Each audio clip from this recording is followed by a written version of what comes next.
ምርጫ ድምፅ የሚሰጡ ዜጎች እንደ ጡብ ናቸው።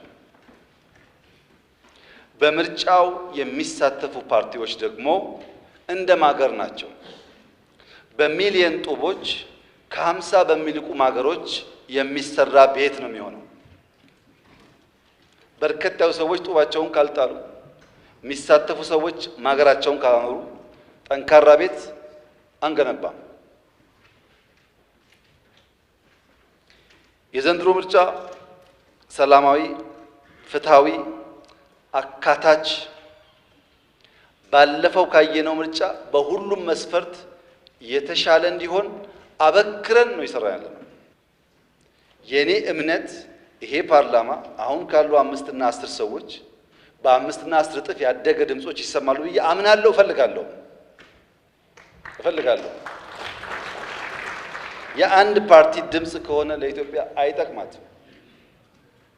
ግን እኔ እንደዛ ነው የማምነው። ስልጣናችን እንደሱ ነው፣ ክትትላችን እንደሱ ነው። እናንተ የለም ብላችኋል፣ በውጤት እንየው። በእርግጠኝነት ግን አሁን ካሉ ሰዎች 5 10 እጥፍ ልዩ ድምጾች ፓርላማ ውስጥ እንደሚሳተፉ ጥርጥር የለኝም። ይሄን መንግስት ይሁነኝ ብሎ ይሰራዋል። አውድ ማስፋት ብቻ ሳይሆን ይሁነኝ ብሎ ይሰራዋል። ምክንያቱም ያስፈልጋል። መኖራችሁ ፋይዳ አለው፣ ጉዳት የለው። እንደ ጉዳት የሚታያል በተለይ ለኢትዮጵያ። በዚህ ምክንያት በደንብ አበክረን የምንሰራበት ጉዳይ ይሆናል።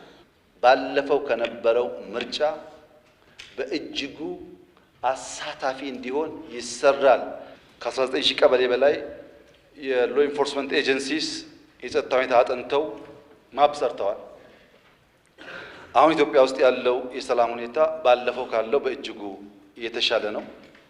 ምርጫው ይደረጋል። ምርጫው ሰላማዊ ይሆናል። በምርጫ የተሳተፉ ተጠቃሚ ይሆናሉ። ያልተሳተፉ ቢያንስ 5 ዓመት ይቆጫሉ። ምርጫው የተሻለ እንደሚሆን ተስፋ አደርጋለሁ። ያልተመዘገባችሁ ተመዝገቡ፣ ያልወሰናችሁ ወስኑ። ሰፊ እድል የሚገኝበት ምርጫ ስለሆነ መወዳደር ጥሩ ይሆናል ብዬ አስባለሁ።